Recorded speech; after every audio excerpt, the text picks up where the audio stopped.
For many around the world, including the United Nations, Israel is an occupier on land stolen from Palestinians. Say it loud, say it clear. Say it loud, say it clear. We don't want no Zionists here. We don't want no Zionists here. They often chant, "From the river to the sea, Palestine will be free." It comes from the river to the sea, means Haifa and Jaffa. This is part of the strategy to delegitimize Israel.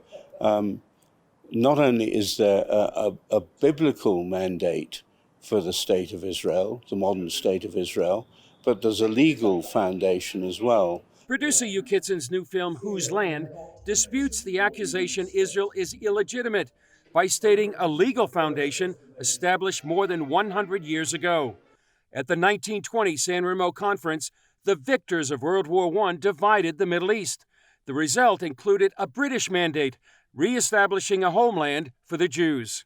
The preamble states, whereas recognition has thereby been given to the historical connection of the Jewish people with Palestine and to the grounds for reconstituting their national home in that country. I believe actually what happened at San Remo and in the mandate back in the early 1920s was God putting the title deed of the land of Israel to the Jewish people and enshrining it into national law. Colonel Richard Kemp, former commander of British forces in Afghanistan, narrates the film. You frequently get the narrative that Israel has no legitimacy, Israel is occupying territory.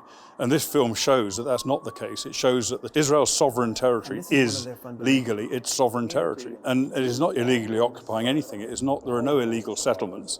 There is just a false narrative against the state of Israel based on falsehoods.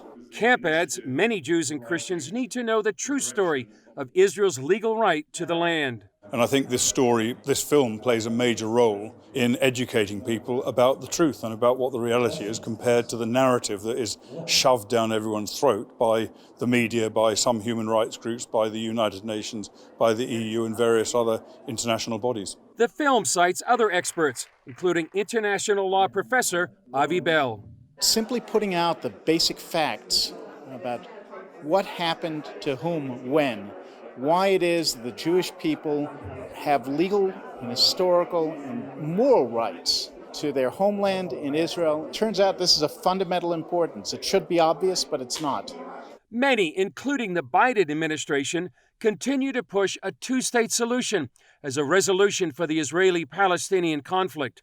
The long history of Palestinians rejecting this proposal leads Kemp to believe it's not what they want. In the meantime, he says, the campaign to delegitimize Israel carries global implications. Not only does it affect Israel, it kind of discredits Israel's reputation for those people who believe it, but it also fuels and incites Jew hate around the world. And we've seen examples of that in the United Kingdom, in the United States, and other European countries, all fueled by this anti-Israel narrative based on lies. Chris Mitchell, CBN News, Jerusalem.